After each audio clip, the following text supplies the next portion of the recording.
Hello dear friends and welcome to the another chapter of standard 10 CBSE which is quadratic equation. Quadratic polynomial chapter 2 के बाद यह है quadratic equation.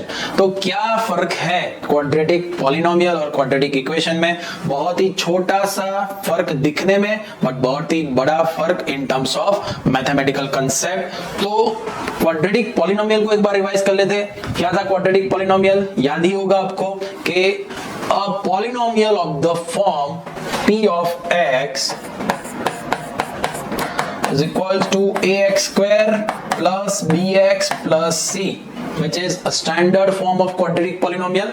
ax square plus bx plus c के form में कोई polynomial है where a, b and c are any real numbers, but जो a है is not equal to 0. अगर ये फॉर्म में आपके पास कोई पॉलिनोमियल है तो वो होगा आपका क्वाड्रेटिक पॉलिनोमियल. ओके, बट अभी जो हम पढ़ने जा रहे हैं वो है क्वाड्रेटिक इक्वेशन. तो क्वाड्रेटिक पॉलिनोमियल का standard form ax square plus bx plus c जो था, अगर when we equate a quadratic polynomial to a constant,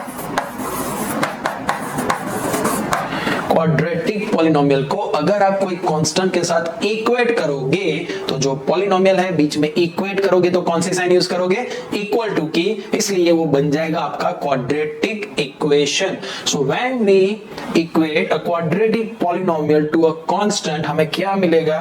तो p of x is equal to any constant c. Any equation of the form p of x is equal to c where p of x is a polynomial of degree 2. Why degree 2? Because we are going to deal with quadratic equation. तो उसमें degree क्या होनी चाहिए? 2. And c is constant term is a quadratic equation. तो हमारा quadratic equation का standard form क्या होगा? तो क्वाड्रेटिक पॉलिनोमियल का standard form ax square plus bx plus c, उसे हम इक्वल टू में रखेंगे 0 से. तो जो कांस्टेंट टर्म था वो मैंने यहाँ पे लेफ्ट साइड पे लिया है और इक्वल टू में मैंने रखा 0, which is standard form of any quadratic equation. Okay, तो ये हो गया quadratic polynomial and quadratic equation का difference. Quadratic polynomial is ax square plus bx plus c and quadratic equation ax square plus bx plus c equal to 0. Okay, तो यही quadratic equation के standard form को थोड़ा और detail में check करते हैं. The standard form of quadratic equation is ax square plus bx plus c equal to 0 where a, b, c are any real numbers and a की condition तो जो पॉलिनोमियल में थी वही इक्वेशन में भी है कि a की value can not be 0 because a क्या है? x स्क्वायर का coefficient. a is the coefficient of x square. It is called the quadratic coefficient. Okay, then b is the coefficient of x. It is also called the linear coefficient and c is the constant term. Right? तो ये हो गया standard form of quadratic polynomial और उसके हर एक component की पूरी जन्म कुंडली. Right? ax square plus bx plus c equal to 0. a is coefficient of x square, b is coefficient of x and c is any constant term. अभी ये जो पॉलिनोमियल का क्वाड्रेटिक इक्वेशन का स्टैंडर्ड फॉर्म था उसके basis पे हम आगे चेक करते हैं कि हमारे पास जो गिवन फॉर्म ऑफ एक्सप्रेशंस है, इक्वेशंस है, वो क्वाड्रेटिक इक्वेशन है कि नहीं. उसके बहुत ही सिंपल से नादान से ये कुछ एग्जांपल्स हम आपके सामने सॉल्व करेंगे. So if your question is check whether the following are quadratic equation or not, तो आपको क्या करना है?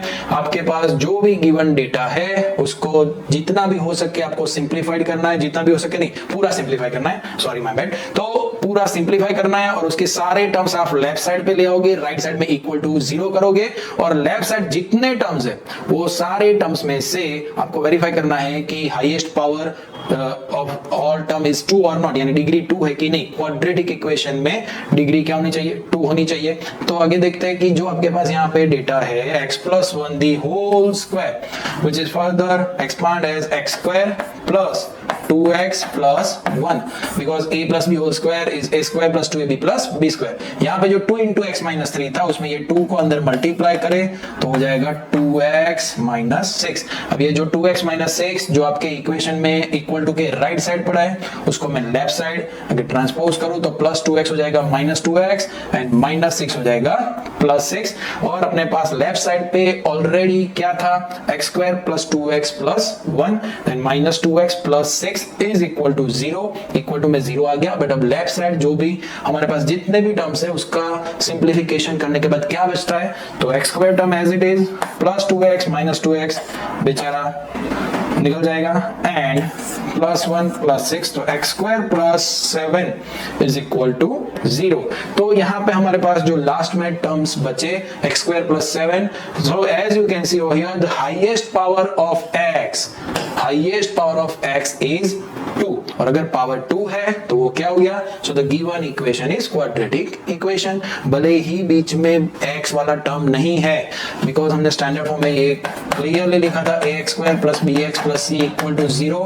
उसमें a b c जो है वो कोई भी रियल नंबर हो सकता है। a कैन नॉट बी 0, सिर्फ a की वैल्यू 0 नहीं होनी चाहिए, b की वैल्यू 0 हो यानी अगर आपके पास x वाला टर्म नहीं हो तो भी चलेगा एंड c की वैल्यू 0 हो यानी कि आपके पास अगर कांस्टेंट टर्म नहीं है तो भी चलेगा but x square term is there so it's an quadratic equation. Next उसके जैसा ही थोड़ा बट अलग, पहला जो मैंने एग्जांपल लिया उसमें आपको एक्सपेंशन करना था a plus b the whole square. यहाँ पे आपको क्या करना है सिंपली मल्टीप्लिकेशन करना है। आपको अलग अलग फॉर्म में क्वेश्चन गिवन होगा। यहाँ पे हमने सारे अलग अलग टाइप के एक एक क्वेश्चन को बोर्ड पे आपको सॉल्व करवाने के लिए एग्जांपल लिए हुए। सो x plus 3 into 2x plus 3 2x plus 1 sorry x minus 3 into 2x plus 1 तो और simplification x multiply by 2x तो 2x square x multiply with 1 तो x minus 3 into 2 is minus 6x and minus 3 into plus 1 is minus 3 is equal to x into x square and x into 5x। अब हम क्या करेंगे तो हमारे पास equal to के right side में जितने टर्म्स है उसको हम ले आएंगे लेफ्ट साइड पे।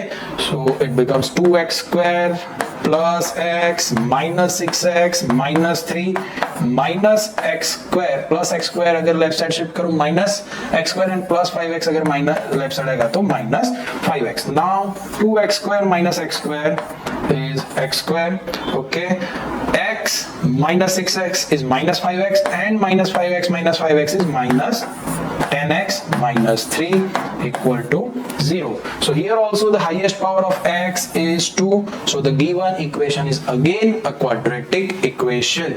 Okay. Next example देखते हैं कि x square plus 3x plus 1 is equal to x minus 2 the whole square. यहाँ पे x minus 2 का क्या करना है हमें whole square करना है। So राइट साइड पे x minus 2 the whole square is a minus b the whole square identity a square minus 2ab plus b square तो x square minus 2 into 2 4x minus 2 square is 4। अगर यहाँ पे right side की सारे terms में left side shift करूं तो x square plus 3x plus 1 minus x square minus 4x अगर शिफ्ट होगा तो वो हो जाएगा plus 4x and plus 4 becomes minus 4।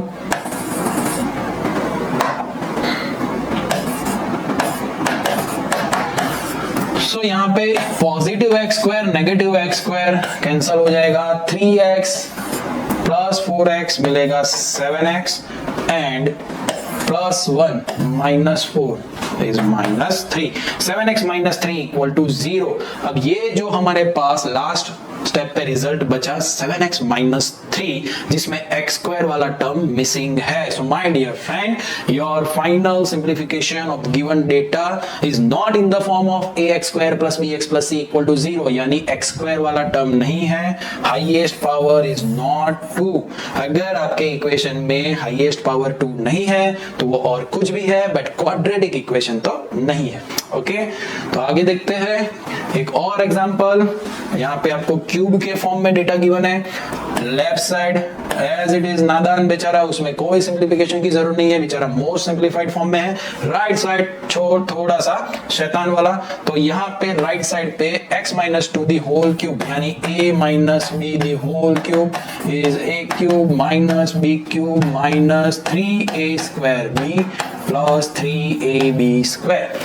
So by applying this identity is x cube minus 2 cube is 8 minus 3 into x square into 2 plus 3 into x into 2 square।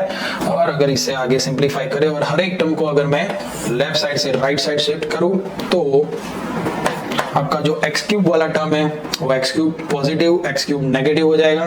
तो x cube minus 4x square minus x plus 1 then minus x cube minus 8 becomes plus 8 then minus 3x square into 2 तो हो जाएगा minus 6x square and 2 square is 4 into 3 plus 12x। अब अगर इसे मैं standard form में arrange करूं तो आपके x क्यूब वाले टर्म्स यहाँ पे हो जाएंगे cancel, minus 4x square and minus 6x square जो है वो हो जाएगा minus 10x square then minus x plus 12x becomes plus 11x and plus 1 plus 8 is plus 9 equal to 0। तो भले ही आपको यहाँ पे पहली नजर में देखते ही क्वेश्चन में क्यूब वाला टर्म दिखाओ, यहाँ पे आप लोग थोड़ी जल्दबाजी कर देते हो, कभी कभी ये क्वेश्चन एमसीक्यू में या कोई भी ऑब्जेक्टिव टाइप ऑफ क्वेश्चन में दिख जाए तो आप पावर 3 देख के स्ट्रेट फॉरवर्ड ये बोल देते हो कि it's not a quadratic equation, but after the expansion after the simplification of given data आपका जो क्यूब वाला टर्म है वो यहाँ पे नलिफाई हो जा रहा है और आपके पास जो हाईएस्ट पावर बच रही है x की वो बच रही है 2। तो highest power of x is 2, that's why again given equation is a quadratic equation। Clear? तो by this way you can verify any given equation is a quadratic or not। Simplify करना है, simplify करने के बाद x की highest power 2 अगर रहेगी तो वो क्वाड्रेटिक इक्वेशन है। Now represent the following situation in the form of quadratic equation। अब आपके पास कुछ वर्ड प्रॉब्लम के फॉर्म में डेटास दिए गए होंगे, राइट? अगर वो डेटा को मैथमेटिकली रिप्रेजेंट करने के बाद आपको वो क्वाड्रेटिक इक्वेशन के फॉर्म में मिल रहा है कि नहीं वो हम यहाँ पे देखेंगे ऑब्वियसली। तो बहुत ही अच्छे एनिमेशन हमारे यहाँ पे, हमारा जो पावर क्लास है वो आपने देखे होंगे कि बहुत ही अच्छे एनिमेशन के साथ डिजाइन किए गए पीपीटीज है जिससे आपको कंसेप्ट समझने में बहुत ही इजी रहता है। तो question is given the area of rectangular plot, rectangular plot का एरिया गिवन है 528 metre square, the length of plot in metre is 1 more than the twice the breadth. तो यहाँ पे ब्रेथ इज योर रेफरेंस और आपकी जो length है वो ब्रेथ के रेफरेंस में है which is 1 more than twice the breadth. तो ये रेक्टेंगुलर प्लॉट है जहां पे ब्रेथ हमने लिया x तो लेंथ उसकी हो जाएगी उसके ट्वाइस से प्लस 1 यानी 2x प्लस 1 मीटर एंड आपका area of rectangular is always L into B. तो area L into B, L और B मिलने के बाद उसे हम इक्वेट करेंगे 528 से जो आपका क्वाड्रेटिक इक्वेशन फॉर्म करेगा। Let's see here how we can solve the sum. तो let the breadth of the rectangular plot is equal to x meter and the length of the plot उसके twice से plus 1 which is 2x plus 1 meter। Now area of rectangular plot is L into B and this area is given 528। तो 528 meter square is equal to L into B 2x plus 1 into x। अब ये 2x plus 1 into x को अगर मैं simplify करूं तो जो x अंदर मल्टीप्लाई होकर हो जाएगा 2x square and x into 1 becomes x। Now if we shift this 528 from left to right, okay, तो हमारा जो एक्चुअली में स्टेप ये करने के बाद जो रिजल्ट मिलेगा 0 is equal to 2x square plus x minus 528। But ये थोड़ा दिखने में अजीब लग रहा है ना, स्टार्टिंग 0 से हो रही है तो दिखने में अच्छा नहीं लग रहा। So my dear friends we need to convert this result in standard form. Standard form में हमारे जितने भी टर्म्स होते हैं वो लेफ्ट साइड पे और राइट साइड में हम इसे इक्वेट करते हैं 0 से। तो ये ही सेम रिजल्ट्स को मैंने मिरर कर दिया, यानी जो राइट साइड था वो लेफ्ट साइड गया, लेफ्ट साइड था वो राइट साइड पे आया। So we will have 2x square plus x minus 528 is equal to 0, which is the required quadratic equation. आपके पास जो डेटा गिवन था रेक्टेंगुलर प्लॉट के लेंथ और विड्थ का जो रिलेशन था उसके ऊपर से एरिया जो हमने क्वाड्रेटिक इक्वेशन के फॉर्म में यहाँ पे रिप्रेजेंट कर दिया. ओके, ऐसे ही एक और सिचुएशन आगे देखते हैं. Another kind of question and very important one because age के बेसिस पे क्वेश्चंस पूछे जाते हैं जनरली आपके एग्जाम्स में. KQB में भी आपको ऐसे क्वेश्चन सॉल्व करने के लिए मिल जाएंगे. तो यहाँ पे हमें गिवन है कि Rohan's mother is 26 years older than him. The product of their ages in 3 years from now will be 360. यहाँ पे ages का जो रिलेशन है वो 3 years from now ऐसा बोला गया. और रोहन के मदर की जो एज है वो रोहन से रिलेट कर रही है. बट अगर हमें रोहन की एज ही पता नहीं है तो उसकी मदर की एज कैसे पता होगी, राइट? तो उससे समझने के लिए बहुत ही अच्छा ग्राफिकल यहाँ पे पीपीटी बनाया गया है. आप देख सकते हो रोहन आपके जैसा ही शैतान बच्चा, राइट? उसकी करंट एज हमने लेट्स से अभी 15 इयर्स है, जो आपकी भी एज होगी अभी नियर बाई. तो 15 इयर्स अगर 2024 में उसकी एज है तो यहाँ पे जैसे बोला है कि 3 इयर्स फ्रॉम नाउ यानी आज से 3 साल बाद उसकी एज कितनी होगी. बट ऑब्वियसली 15 में 3 ऐड करोगे तो 18. तो यहाँ पे ये नहीं बोला गया कि रोहन 10th में पढ़ता है, उसकी एज तो कुछ भी हो सकती है. तो लेट्स सपोज कि रोहन की अभी की जो एज है वो x इयर्स है. हाँ, मैंने बोला था आपके जितना है बट अभी x ले लेते हैं, राइट? बिकॉज रोहन आगे बड़ा भी हो जाए तो भी यही डेटा उससे कोरिलेट करे. इसलिए अगर यहाँ पे हमने रोहन की एज ली है x तो आफ्टर 3 इयर्स रोहन की एज हो जाएगी x प्लस 3. अब रोहन की एज और उसकी मदर की एज का भी रिलेशन गिवन है. As you can see Rohan's mother is 26 year older than him. अगर रोहन की एज x है तो उसके मदर की एज कितनी होगी? Mother is 26 year older then Rohan. तो x इयर्स रोहन के तो 26 उसमें ऐड करो, x प्लस 26 उसकी मदर की एज होगी. अब 3 साल बाद अगर रोहन की एज 3 साल बढ़ेगी तो ऑब्वियसली उसकी मम्मी की एज भी तो 3 साल बढ़ेगी. So that's why after 3 years Rohan's age becomes x plus 3. तो उसके मदर की एज जो है वो बन रही है x प्लस 29. कैसे? x plus 26 plus 3 is equal to x plus 29. अब हमें यहाँ पे स्टेटमेंट एक और गिवन है कि product of there edges after 3 years from now is 360.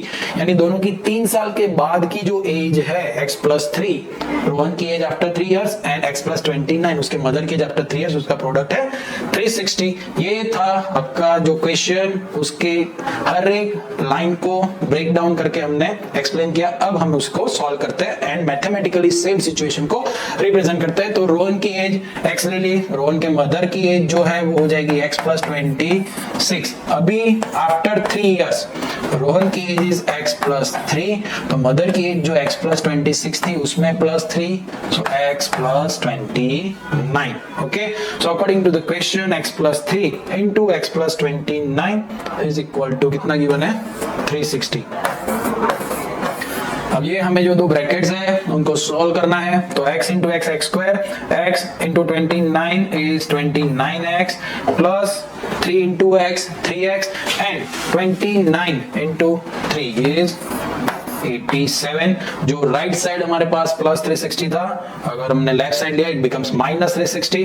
So final simplification of all the terms, x square plus 29 plus 3 is 32x minus 273 equal to 0, which is the required quadratic equation based on given data. Rohan और उसकी mummy की as के related जो data था उसके ऊपर से हमने सिचुएशन को क्वाड्रेटिक इक्वेशन के फॉर्म में यहाँ पे शो कर दिया है. Okay, so this was an important sum based on ages wala topic. Next and another most important kind of question as you can see your train और उसकी स्पीड के रिलेटेड और उसको अच्छे से एक्सप्लेन करने के लिए ये बहुत ही अच्छा ग्राफिकल प्रेजेंटेशन यहाँ पे बनाया गया है. Train travel a distance 480 kilometre eight uniform speed. Uniform speed train की कितनी है वी डोंट नो, और जो हमें नहीं पता होता है वो क्या होता है? x होता है, राइट? सो ट्रेन की स्पीड, इनिशियल स्पीड हमने यहाँ पे ले ली x kilometre per hour. If the speed had been 8 kilometre per hour less, अगर स्पीड कम हो गई है 8 किलोमीटर पर आवर तो जो x स्पीड थी उसमें से ही 8 किलोमीटर पर आवर कम होगी तो स्पीड हो जाएगी x माइनस 2. तो जो उस टाइम पे टाइम लगता है, अगर पहले स्पीड x थी तो डिस्टेंस 480 किलोमीटर कवर करना था. लेट्स सपोज कि उस टाइम पे टाइम लग रहा है t, बट अगर स्पीड रिड्यूस हो गई जो कि x से x माइनस माइनस 8 हो गया, तो टाइम जो लग रहा था लेट से वो हो गया कोई दूसरा टाइम टी डैश, और वो जो टाइम डिफरेंस है it is given here 3 hours more to cover the same distance. Distance में कोई चीज नहीं हो रहा, डिस्टेंस तो हमें उतना 480 किलोमीटर ही कवर करना है. नाउ फिजिक्स में आपने ये पढ़ा होगा स्पीड, डिस्टेंस और टाइम का रिलेशन, कि speed is equal to distance upon time. Speed is equal to distance upon time. तो उसके ऊपर से हमें टाइम मिलेगा distance upon speed, right. Speed is equal to distance upon time, तो time is equal to distance upon speed. Case 1, यहाँ पे दो केस है, पहले में स्पीड x था और दूसरे में स्पीड रिड्यूस होके हो गया x-2 और दोनों का टाइम डिफरेंस इज गिवन. तो स्पीड जब x था तो डिस्टेंस तो 480 कवर करना था, तो टाइम t था, तो उस टाइम पे हमें टाइम मिल जाएगा 480 बाई x. कैसे? Because speed x, distance 480, time t, तो उसके ऊपर से time is equal to distance upon speed. अब सेकेंड केस में जो स्पीड है वो रिड्यूस होके हो जा रहा है x-8. डिस्टेंस तो आपको सेम ही कवर करना है, लेट्स से टाइम हो रहा है t डैश, तो t dash is 480 upon x-8, और ये दोनों का डिफरेंस जो है वो आपको लेना है 3. अब डिफरेंस में आपको ये चेक करना है कि कौन सा टाइम ज्यादा है, आप t माइनस टी डैश करोगे या t डैश माइनस टी करोगे. तो जहां पे स्पीड कम हो रही है वहां पे टाइम ज्यादा होगा, यानी t डैश जो है वो ग्रेटर देन t होगा, तो t dash minus t is equal to 3 hours. उसमें t डैश और t की वैल्यू आपके पास जो x के फॉर्म में है वो आप रखोगे और उसे सिंप्लीफाई करोगे, you will get the quadratic equation. देखते हैं आगे सिंप्लीफाई करके अभी after the explanation of this whole question कैसे सॉल्व करेंगे. तो जैसे उसमें दिखा है कि स्पीड जो है वो हम केस 1 में क्या लेंगे, x kilometre per our, total distance is 480. अब टाइम के फॉर्म में हमें कन्वर्ट करना है, time is equal to distance upon speed, distance 480, speed x. तो ये हो गया हमारा पहले केस का time. Now decrease speed of the train is x-8 kilometre per hour. तो ये केस में टाइम क्या हो जाएगा, distance 480 and time is x-8. Okay, अभी अकॉर्डिंग टू द क्वेश्चन ये जो टाइम था वो t ले लो, ये जो टाइम था उसे t डैश ले लो. According to the question t dash minus t, time difference is 3 hours. तो t डैश की value 480 upon x-8 and t की value 480 upon x is equal to 3. Situation यहाँ पे आ गया. अब इसे हमें सॉल्व करना है, तो 480 जो दोनों के न्यूमरेटर में है वो मैं ले रहा हूँ common, so 1 upon x minus 8 minus 1 upon x is equal to 3. 480 यहाँ ब्रैकेट के साथ प्रोडक्ट में अगर मैं उसे ऑपोजिट साइड ट्रांसपोज करूँ तो वो डिवाइड में जाएगा 3 के साथ, so 1 upon x minus 8 minus 1 upon x is equal to 3 divide by 480.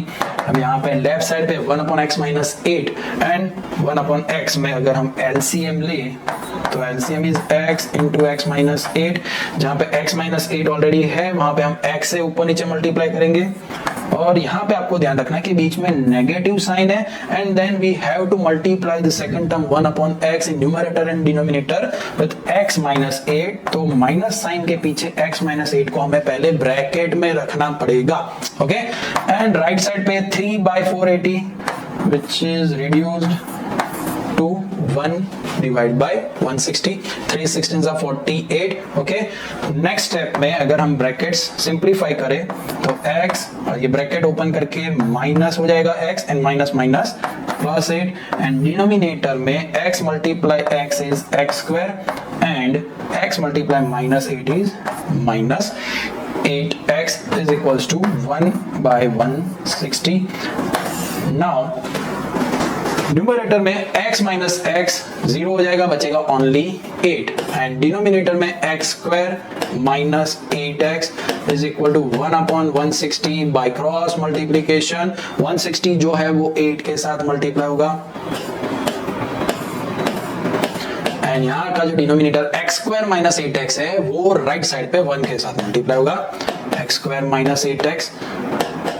अब यहाँ पे एक्चुअली हम सारे टर्म्स को राइट साइड से लेफ्ट साइड शिफ्ट करते हैं, बट राइट साइड पे x स्क्वायर वाला टर्म पॉजिटिव है, तो मैं लेफ्ट साइड पे पहले 8 इंटू 160 को मल्टीप्लाई करूंगा. It will give you 1280 is equal to x square minus 8x and 1280 will go to the right side become negative and जो 0 आपका लेफ्ट साइड आएगा, उसे स्टैंडर्ड फॉर्म में लिखने के लिए we will mirror all the terms and आपको मिल जाएगा final result x square minus 8x minus 1280 is equal to 0। तो ये हो गया आपका quadratic equation on the basis of given data. ये ट्रेन का क्वेश्चन है, ऐसे ही ये एक ही ट्रेन में स्पीड यहाँ पे रिड्यूस हो रही है। सेम टाइप ऑफ क्वेश्चन आपको आ सकता है कि जिसमें स्पीड इंक्रीज हो रही हो, या तो कोई दो अलग अलग ट्रेन की स्पीड दी गई हो। एरोप्लेन का भी ऐसे क्वेश्चन, ऐसे अलग अलग क्वेश्चन आपको KQB में प्रैक्टिस के लिए मिल जाएंगे। वो सारे क्वेश्चन में ये सेम लॉजिक आएगा।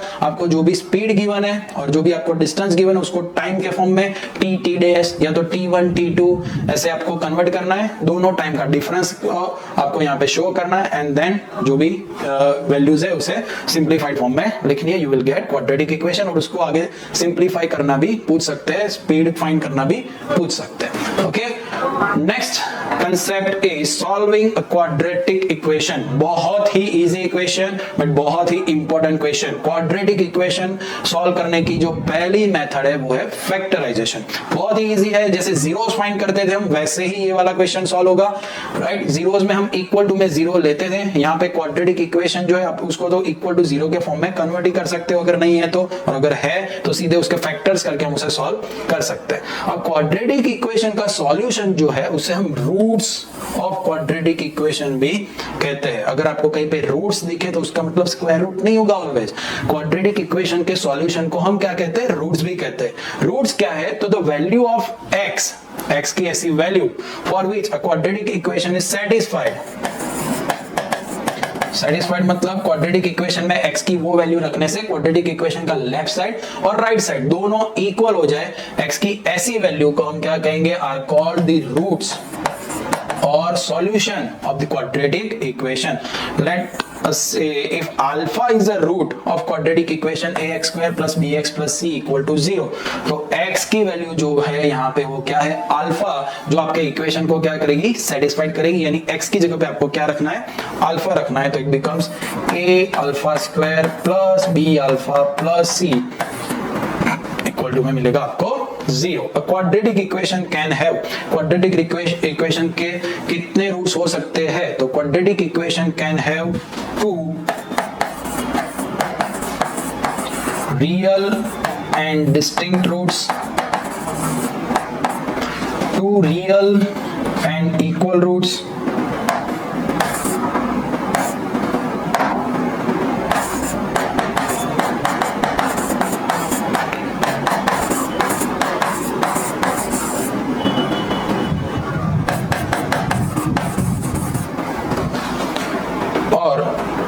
roots may not, or real roots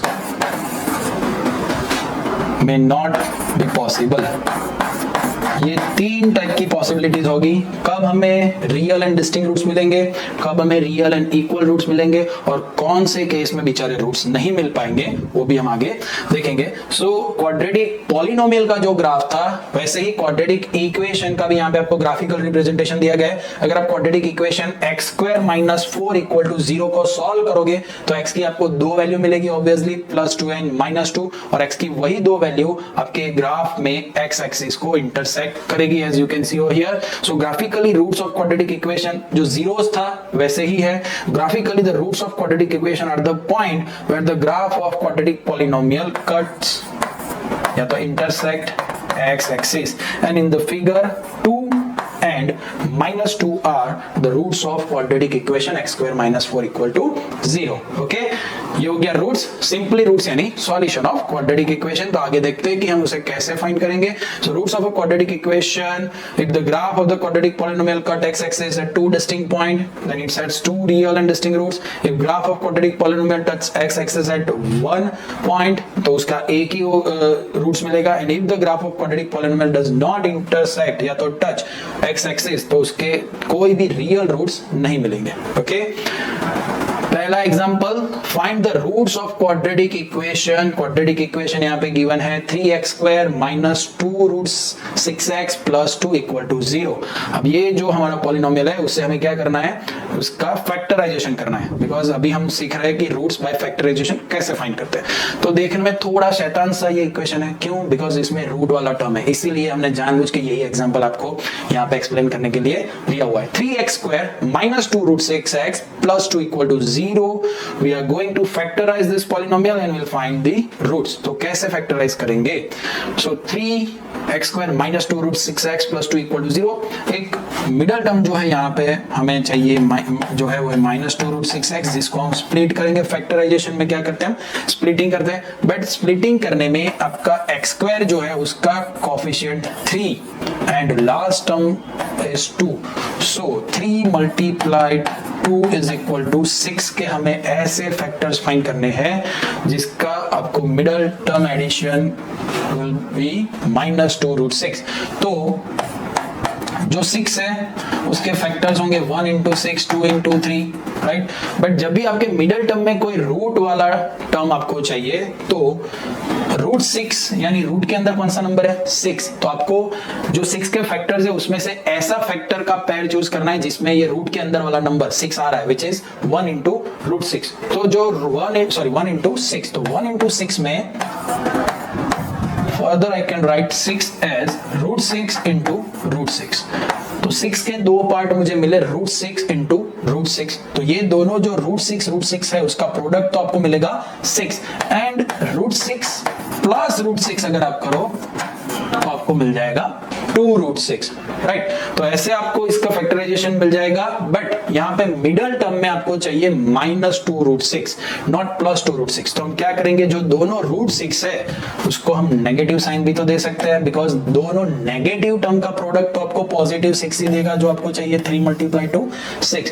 तो माइनस रूट 6 and minus root 6 का addition will give you minus 2 root 6 which is your middle term and product हो जाएगा उसका 6, जो कि आपके फर्स्ट टर्म के कोफिशिएंट और लास्ट टर्म का प्रोडक्ट है। सो 3x² minus 2 root 6x plus 2 equal to 0 में will split the middle term minus 2 root 6 as minus root 6x minus root 6x, okay, plus 2 equal to 0. Now we need to take common 3x² and minus root 6x. तो 3 can be written as root 3 into root 3 x², और जो minus root 6 है उसके अंदर छिपे हैं root 2 and root 3, okay.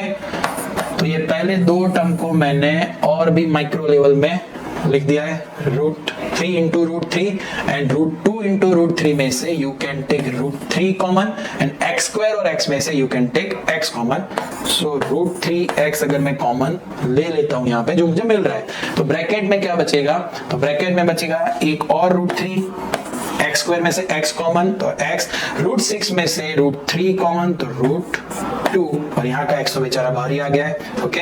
Now from last two term if your third term is negative, सबसे important step है ये कि आप जब भी थर्ड टर्म पे नेगेटिव साइन कॉमन लेते हो it will change the sign of fourth term, and root 6 और रूट 2 में क्या कॉमन मिलेगा, तो root 6 is root 2 into root 3 और 2 can be written as root 2 into root 2. So obviously root 6 and 2 में से you can take common root 2 and negative sign third step की common. So root 2 is common from root 6. What you will have root 3 x as it is and 2 में से एक root 2 common लिया तो दूसरा root 2 अंदर बचेगा। दोनों ब्रैकेट यहाँ पे सेम मिलने चाहिए। अगर ब्रैकेट सेम नहीं मिल रहे तो आपको समझना है कि कहीं पे कॉमन लेने में कुछ तो गलती हुई है। Okay, so here common bracket root 3x minus root 2, तो जो बाकी बचे टर्म है वो भी है root 3x minus root 2। So root 3x minus root 2 into root 3x minus root 2 equal to 0, यानी दोनों फैक्टर सेम, तो दोनों रूट्स कैसे होंगे, इक्वल होंगे। So root 3x minus root 2 equal to 0, तो x की वैल्यू आपको मिलेगी root 2 by root 3। So this root represent twice, one each repeated factor √3x minus √2। तो इस तरीके से आपका जो क्वाड्रेटिक इक्वेशन है √3x² minus 2√6x plus 2, उसके आपको दो इक्वल रूट्स मिलेंगे √2/√3 यानी √2/3। ये हो गया पहला question to find solution of quadratic equation. Okay, important question है, रूट वाला क्वेश्चन है। Next, find the root of quadratic equation by factorisation. Exercise में भी ऐसे कुछ क्वेश्चन है, ये एग्जांपल का सम था।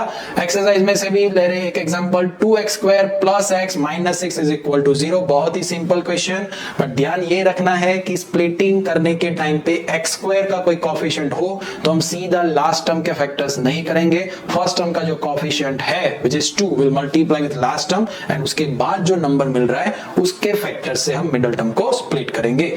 सो 2x² का 2 multiply with -6 you will have -12। -12 के दो ऐसे फैक्टर जिससे हमें मिडिल टर्म के स्प्लिटिंग में +1 यानी 1x चाहिए हमें। तो ऑब्वियसली 12 के फैक्टर्स 3 × 4 में एक्चुअली x के 12 के जितने भी फैक्टर्स है वो एक बार यहाँ पे आप अगर आपको सीधे याद नहीं आ रहे 3 और 4 तो 1 × 12, 2 × 6 एंड 3 × 4, तो कौन से दो फैक्टर्स का प्रोडक्ट आपको -12 मिल सकता है। सारे में किसी की एक को भी नेगेटिव साइन दे दो तो -12 तो प्रोडक्ट तो मिल जाएगा, बट आपको एडिशन क्या चाहिए, +1 चाहिए। यानी एक फैक्टर पॉजिटिव करना पड़ेगा, एक फैक्टर नेगेटिव करना पड़ेगा, और वो दोनों का एडिशन आपको मिलना चाहिए -1। So obviously you will choose 3 और 4 बिकॉज 3 और 4 का डिफरेंस आपको 1 मिलेगा। अब आपको मिडिल टर्म में चाहिए +1, तो ऑब्वियसली आपको 4 पॉजिटिव एंड 3 को नेगेटिव लेना पड़ेगा। So your middle term will be split as 2x² + 4x - 3x - 6 = 0। पहले दो टर्म 2x² + 4x में से कॉमन मिलेगा 2x, तो ब्रैकेट में बचेगा x + 2। थर्ड टर्म में से -3 will be common, -3x and -6 में से third term and fourth term में से -3 कॉमन। सो x नेगेटिव साइन कॉमन लेते ही लास्ट टर्म फोर्थ टर्म की sign change and will give you x + 2. So 2x × x + 2 - 3 × x + 2, x + 2 is a common bracket. In another bracket you will have 2x - 3 = 0. So x + 2 = 0 पहला linear factor, और 2x - 3 = 0 दूसरा linear factor. x की value x + 2 = 0 से मिलेगी x = -2, and 2x - 3 = 0 में -3 opposite side +3 and 2 जाएगा division में। So x is equal to -2 and x is equal to 3/2 are roots of given quadratic equation. Clear है? चलो नेक्स्ट सम में देखते हैं। अगेन रूट वाला क्वेश्चन, बट अभी जो हमने आगे एग्जांपल में देखा था उससे ये थोड़ा इजी है। मिडिल टर्म में जब रूट आता है तो थोड़ा ट्रिकी क्वेश्चन हो जाता है। फर्स्ट टर्म और लास्ट टर्म का जो रूट है वो तो प्रोडक्ट करेंगे तो ये रूट जो है वो बेचारा निकल जाएगा। कैसे? तो x² का कोएफिशिएंट जो है वो √2 and your last term is 5√2। जब भी आपके x² का कोएफिशिएंट 1 नहीं होता, वो कोएफिशिएंट लास्ट टर्म से मल्टीप्लाई होकर जो नंबर मिलता है उसके हम फैक्टर्स लेते हैं। सो √2 × √2 becomes 2 and 2 × 5 10। तो हो गया, बहुत ही इजी क्वेश्चन है। 10 के ऐसे फैक्टर्स जिसका हमें एडिशन मिले 7, तो 10 के बहुत सारे फैक्टर 1 × 10, 2 × 5, तो उसमें से हम लेंगे 2 × 5, 2 + 5 7। Okay, so let's further factorise √2x² + 2x + 5x + 5√2 = 0।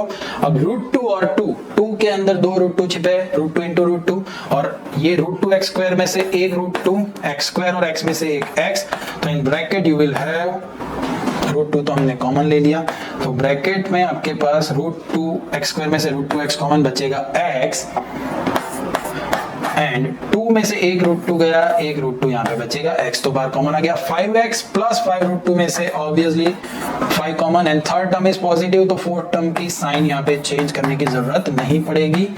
Okay, now x + √2 is a common bracket. In another bracket you will have √2x + 5 = 0. So √2x + 5 = 0 और x + √2 = 0। ये दोनों लीनियर फैक्टर को 0 से इक्वेट करने से आपको x की दो वैल्यू मिलेगी, +5 going to the opposite side -5 and divide में जाएगा √2, एंड x + 2 = 0 से मिलेगा आपको x = -√2। So here are the roots of given quadratic equation और दोनों real and distinct root -5/√2 and -√2. Clear?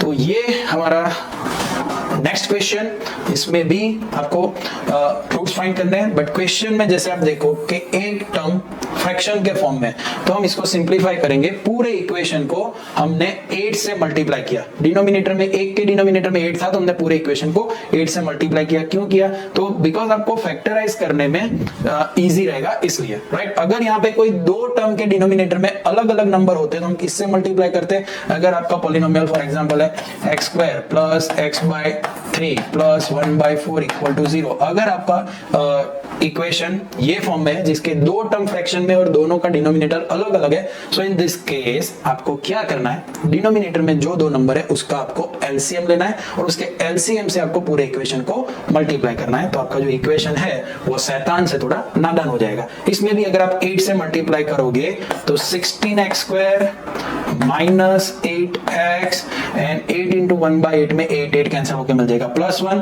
तो जो दिखने में थोड़ा एबनॉर्मल शैतान सा इक्वेशन था वो नादान सा हो गया। अब यहाँ पे x² का कोएफिशिएंट है 16, तो वो हमारे लास्ट टर्म +1 से मल्टीप्लाई होके 16 इंटू 1 ऑब्वियसली देगा 16, और 16 के दो ऐसे फैक्टर जिसका आपको सम मिलेगा -8, तो ऑब्वियसली 16 के बहुत ही इजी फैक्टर्स 4 इंटू 4 16, बट मुझे बीच में -8 चाहिए। -8 के लिए दोनों 4 को नेगेटिव साइन देंगे, दोनों 4 नेगेटिव साइन से प्रोडक्ट आपको देंगे +16 और एडिशन आपको देंगे -8। So your middle term -8x will be split as 16x² -4x plus 1। अब पहले दो टर्म 16x² एंड -4x में से 4x अगर मैं कॉमन ले लूं तो ब्रैकेट में बचेगा 4x -1। Last two term -4x plus 1, -4x और +1 में से कुछ कॉमन नहीं है तो 1 तो कॉमन मिलेगा and your third term is negative, so in bracket the sign of fourth term will be change। अगर वो चेंज नहीं करोगे तो आप अगर अंदर मल्टीप्लाई करके वेरीफाई करो तो आपके डेटा को कॉन्ट्राडिक्ट करेगा, right. So common bracket 4x -1 and the remaining term will give you another bracket 4x -1। 4x -1 into 4x -1 equal to 0। it means 4x -1 equal to 0 से x is equal to 1/4 और x is equal to 1/4 दोनों bracket same थे, दोनों factor same थे, तो obviously जो roots मिलेंगे वो दोनों कैसे मिलेंगे? इक्वल रूट्स मिलेंगे। So here is the solution of given equation 2x² -x -1/8 जिसको 8 से मल्टीप्लाई किया। क्यों किया? तो फैक्टराइजेशन इजी हो जाए इसलिए। अगर डिनोमिनेटर में कोई एक से ज्यादा नंबर्स हो अलग अलग टर्म में तो आप उसके एलसीएम से पूरे इक्वेशन को मल्टीप्लाई करके जो फैक्टराइजेशन है वो इजीली कर सकते हो। क्लियर? तो ये हो गया हमारे इक्वेशन का सॉल्यूशन। अब कुछ वर्ड प्रॉब्लम्स, ये तो बेचारे सीधे सीधे आके खड़े रह गए, हमने इनको फैक्टराइजेशन करके सिंपलीफाई कर दिया। बट अभी आगे जो है वो बहुत ही इंपॉर्टेंट क्वेश्चंस है जिसमें आपको कोई सिचुएशन दी गई होगी, जैसे हमने अभी वो ट्रेन वाला सम देखा था, हमने वो एज वाला सम देखा था, ऐसे ही यहाँ पे you will have different situation from the given data. You need to make an quadratic equation बनाओ, उसके बाद उसे सॉल्व करो, राइट।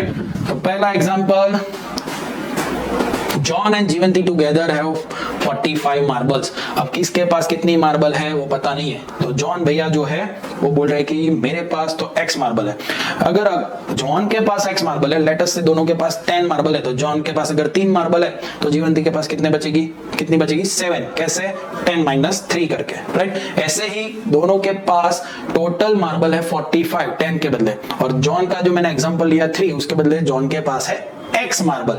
तो जीवंती के पास टोटल 45 में से x मार्बल जो जॉन की है वो मैं रिमूव कर दूं तो जीवंती के पास बचेगी 45 - x मार्बल, है ना। तो ये हो गया हमारा दोनों के पास इंडिविजुअली कितने मार्बल है उसका यहाँ पे जो हमें सपोज करना था वो टर्म x एंड 45 - x। अब नेक्स्ट सेंटेंस में क्या बोला है कि both of them lost 5 marble.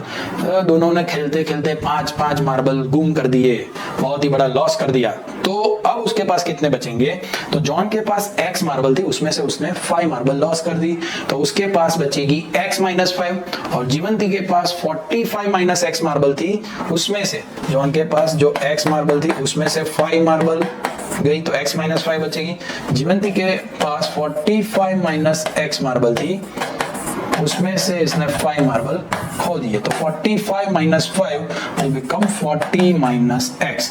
तो ये हो गया सेकंड स्टेटमेंट के ऊपर से डेटा। अब हमें आगे ये दिया है कि नाउ उनके पास 5 मार्बल खोने के बाद जितने मार्बल्स बचे उसका प्रोडक्ट यानी उसका multiplication is 124 marble, right. So x minus 5 जो बचे हैं जॉन के पास एंड 45 माइनस x माइनस 5 यानी 40 माइनस x जो बचे हैं जीवंती के पास, उसका प्रोडक्ट इज इक्वल टू 124। अब ये जो हमें मिला उसको हमें सिंप्लीफाई करना पड़ेगा। Total number of marble 45, number of marble John had, x the number of marble जीवंती has 45 minus x। पहले केस में अभी तक मार्बल खोए नहीं है, अब दोनों ने 5 मार्बल खो दिए। तो the number of marble left with John when he lost 5 marble, तो x में से 5 marbles lost is x minus 5 and number of marble जीवंती के पास 45 minus x minus 5 is 40 minus x। और दोनों के पास जो बची हुई मार्बल है x minus 5 40 minus x, उसका प्रोडक्ट इज गिवन 124। तो दो ब्रैकेट को मल्टीप्लाई करते हैं, x into 40x, x into minus x is minus x square, then minus 5 into 4 is minus 200 and minus 5 into minus x is plus 5x। Okay, so now जो हमारे पास left side पे term है वहां पे x square जो है वो नेगेटिव है, तो आप समझो कि हमने सारे टर्म्स को राइट साइड शिफ्ट किया ताकि हमारा x स्क्वायर जो है पॉजिटिव हो जाए, और उसके बाद हमने मिरर करके लिख दिया, तो x square negative to positive, then 40x plus 5x 45x यहाँ पे पॉजिटिव है, हम राइट साइड में ले गए बन जाएगा negative, and minus 200 goes to right side becomes plus 200 plus 124 is 324। so x square minus 45x plus 324 equal to 0।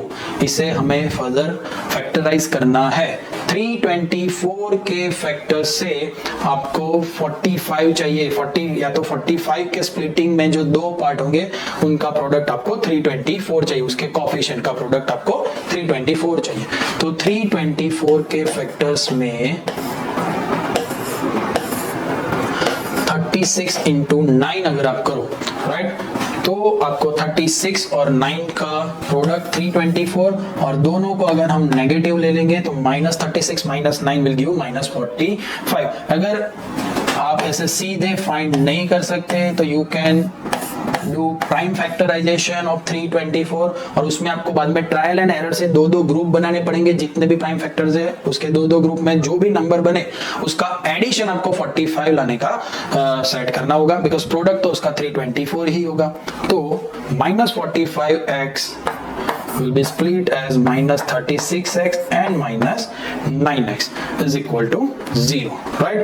आगे by taking common x square minus 36x minus 9x plus 324 equal to 0 by taking x common, x minus 36 and minus 9 common, x minus 36 is equal to 0, x minus 9 and x minus 36 product is equal to 0, so x minus 9 equal to 0 और x minus 36 is equal to 0, तो x की value होगी 9 या तो फिर x की value होगी 36। अब x क्या सपोज किया था हमने, तो x था number of marble with John, तो अगर जॉन के पास 9 मार्बल है, x इज इक्वल टू 9, तो जॉन के पास हो गई 9 मार्बल, तो जीवंती के पास कितनी हो जाएगी 45 माइनस 9 यानी 36। बट अगर जॉन के पास 36 मार्बल निकली इफ जॉन हैड 36 मार्बल्स तो जीवंती के पास होगी 9 मार्बल्स। तो ये जो सम है उसमें दो पॉसिबिलिटीज हो सकती है आंसर की, कि जॉन के पास 9 मार्बल है, जीवंती के पास 36 मार्बल, या तो जॉन के पास 36 मार्बल है, जीवंती के पास 9 मार्बल। तो ये था solution of this question. So next important concept is discriminant, nature of roots and quadratic formula. Quadratic equation को सॉल्व करने का सेकंड मेथड क्वाड्रेटिक फार्मूला। एक हमने ऑलरेडी देख लिया by factorisation, and next is quadratic formula जो discriminant के ऊपर बेस्ड है। डिस्क्रिमिनेंट क्या है? So for a quadratic equation जिसका स्टैंडर्ड फॉर्म है ax square plus bx plus c, तो जिसमें ax square plus bx plus c में से the expression b square minus 4ac जो है is called discriminant, denoted by capital D of the quadratic equation. The discriminant D determines the nature of the roots of the quadratic equation. कैसे? तो nature of the roots depends on the value of D is equal to b square minus 4ac. b square minus 4ac में आप a b c की value अगर put करोगे तो the roots of the quadratic equation can be of 3 types. कैसे? तो अगर D की वैल्यू यानी discriminant की वैल्यू greater than 0 है तो you can find 2 distinct and real roots. If D equal to 0 then you can find 2 equal and real roots, and if D less than 0 so the equation has no real roots. So this is the relation between discriminant and nature of roots. Quadratic formula क्या है? तो अगर आपको D की value equal to 0 या greater than 0 मिल रही है तो you can find the solution by using quadratic formula. Quadratic formula में x is equal to minus b plus or minus root d divided by 2a, where d is equal to b square minus 4ac.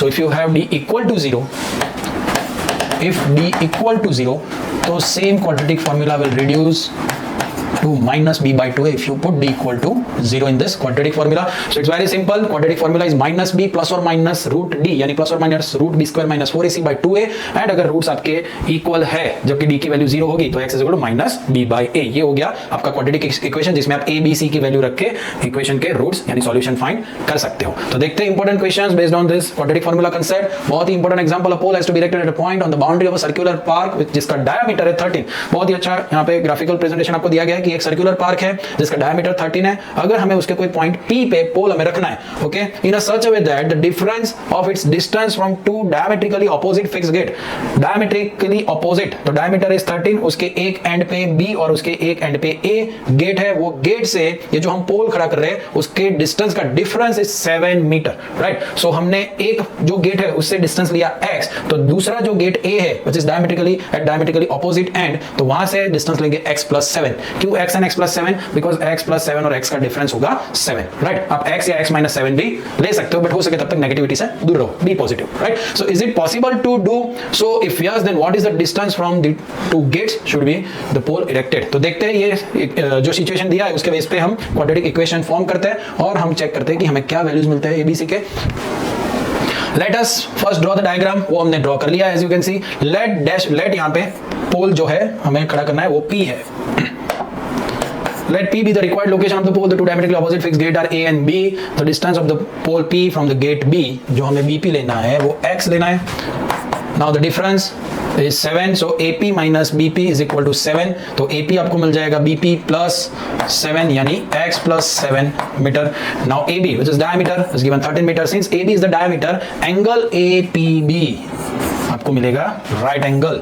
ये आप last year circle जो आपका favourite chapter नहीं था obviously, because मैंने देखा कि सर्कल चैप्टर में कई बच्चों को थोड़े डिफिकल्टीज फेस करने पड़ते। तो सर्कल चैप्टर का ये हमने एक थ्योरम देखा था कि angle subtend bye diameter in the semi circle is right angle. तो एंगल एपीबी 90 हो गया, तो हमारा जो ट्राइंगल है triangle APB right angle triangle हो गया, जिसमें हम पाइथागोरस थ्योरम अप्लाई कर सकते हैं। So AB square is equal to AP square plus BP square.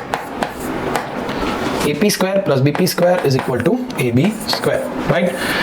So x plus 7 the whole square plus x square is equal to 13 square. अगर हम इसे एक्सपांड करें तो x square plus 14x plus 49 plus x square is equal to 13 square, which is 169. So x square plus x square 2x square plus 14x minus 120 is equal to 0. If you divide all the terms by 2, x square plus 7x minus 60 is equal to 0. So it would be possible to place the pole if the equation has real roots. Real roots अगर मिले हमें ये equation के तो हम ऐसा पोल रख सकते हैं. सो बी स्क्वायर माइनस 4ac से चेक करेंगे कि d की value equal to 0 greater than 0 आ रही है कि नहीं. सो b की वैल्यू d की value b square minus 4ac means b is coefficient of x which is 7 minus 4 into a is coefficient of x square 1 and c is minus 60. So 7 square 49 and minus 4 into minus 60 plus 240 आपका हो जाएगा यहाँ पे. So it's 289 which is greater than obviously 0. So b square minus 4ac यानी d greater than 0 तो आपको real roots मिलेंगे और रियल रूट्स मिलेंगे तो ये सिचुएशन ऐसा पोल खड़ा करना पॉसिबल है. So as given in the quadratic equation, two real roots are possible and so it is possible to erect the pole on the boundary of the park. अब हमें वो डिस्टेंस फाइंड करना था तो जो क्वाड्रेटिक इक्वेशन हमें मिला था उसको हम सॉल्व करेंगे bye using quadratic formula by comparing this quadratic equation with ax square plus bx plus c equal to 0, a equal to 1, b equal to 7 and c equal to minus 60. तो हमारा जो quadratic formula था x is equal to minus b plus or minus root d which is b square minus 4ac upon 2a में ये सारी value डाल दे तो अभी ही हमने b square minus 4ac की वैल्यू डिराइव की थी 289. तो minus b यानी minus 7 plus or minus under root 289 upon 2 into a where a is 1. So minus 7 plus or minus root 289 is 17. So minus 7 plus 17 by 2 minus 7 minus 17 by 2. So x is equal to 10 by 2 or x is equal to minus 24 by 2. So x की value या तो 5 या तो x की value minus 12. Again minus 12 cannot be possible because x क्या represent कर रहा है distance and distance can not B negative. तो x की वैल्यू हम लेंगे 5. X is the distance between pole and the gate B. It must be positive right before. Therefore x is equal to 5 and we have to ignore x is equal to minus 12. Thus the pole be erected on the boundary of the park at the distance 5 meter from the gate B and 12 meter from gate A. So ये हो गया solution. बहुत ही important question है ये. Next हम देखेंगे कि अभी हमें फाइंड करना है nature of root from the given quadratic equation. अभी क्वाड्रेटिक इक्वेशन जो एग्जांपल था उसमें दिया नहीं था, हमने फॉर्म किया था. अब ये थोड़ा नादान वाले क्वेश्चन है जिसमें आपको क्वाड्रेटिक इक्वेशन गिवन है. तो क्वाड्रेटिक इक्वेशन को आप ax square plus bx plus c equal to 0 से कंपेयर करके abc की वैल्यू डिराइव करोगे और उसको b स्क्वायर माइनस 4ac में रख के चेक करोगे कि वैल्यू ग्रेटर देन 0 है या लेस देन 0 या इक्वल टू 0 है. Right. So given quadratic equation 2x square minus 3x plus 5 equal to 0 में a की वैल्यू हो गई 2, b की वैल्यू हो गई माइनस 3 एंड c की वैल्यू हो गई 5. तो d equal to b square minus 4ac is minus 3 का square minus 4 into 2 into 5 minus 3 का स्क्वायर होगा 9 and 4 into 2 8 into 5 40 minus 40 9 minus 40 is minus 31 जो कि है less than 0. Minus 31 is less than 0 hence no real roots exist. D की value less than 0 है इसके लिए रियल रूट्स मिलेंगे नहीं. नेक्स्ट क्वेश्चन देखते हैं जिसमें 3x square minus 4 root 3x plus 4 given है. इसको भी आप ax square plus bx plus c से कंपेयर करो तो a की वैल्यू मिलेगी 3, b की value minus 4 root 3 and c equal to 0. तो again let's put all the value in d is equal to b square minus 4ac minus 4 का square 16 root 3 का square 3 16 into 3 48 minus 4 into 3 12 into 4 48. तो 48 minus 48 equal to 0. तो hence the roots are real and equal.